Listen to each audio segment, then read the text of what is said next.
This government here in Finland finds new ways to amaze me every single day. Like the things that Finns are going to be missing out on, all because you voted for the anti-immigrant people. Just because you fell for that boogeyman, you fell for that bullshit. The way... Oh, I almost fell over my dog. The way that the working class is going to suffer in this country over the next 10 to 15 years directly because of these neoliberal assholes. It's already starting. These assholes, they want 100,000 jobs, they want to put 100,000 people to work, but they want to do things like raise train fare, bus fare, public transportation, cut subsidies that cities were relying on to put into public transportation. I was just reading the other day that the city of Kuopio alone, Kuopio, probably pronouncing that like shit, but whatever, they were relying on €1 million from these climate-based subsidies, and they're not getting that anymore. So now they're going to have to raise, basically what always happens in capitalism is they have to pass the costs on to the consumers. Never take it on themselves, never make their rich buddies pay for it. They make the working class pay for it. How in the hell is this government, how do they hope to achieve 100,000 jobs when they do shit like this?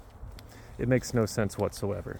When you continue to make things harder on the working person who not only creates the products that everyone buys, but buy the products themselves, if they can afford to, you know?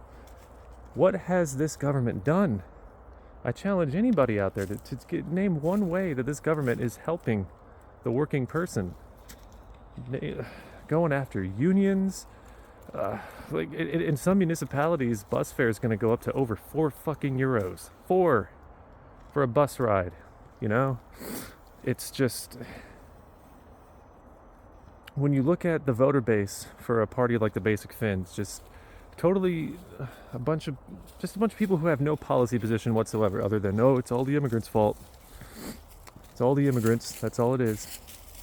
Most of their voters are working class people who stand to lose the most.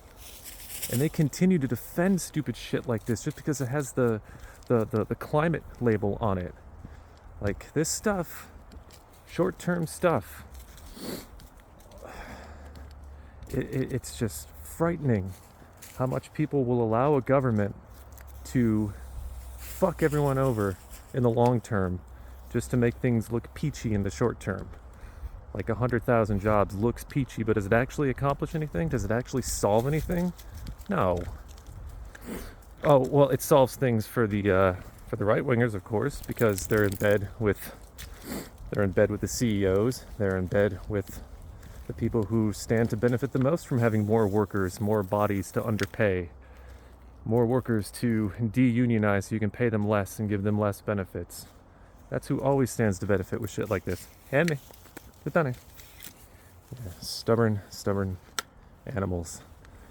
Much like the right wing in Finland and everywhere else. But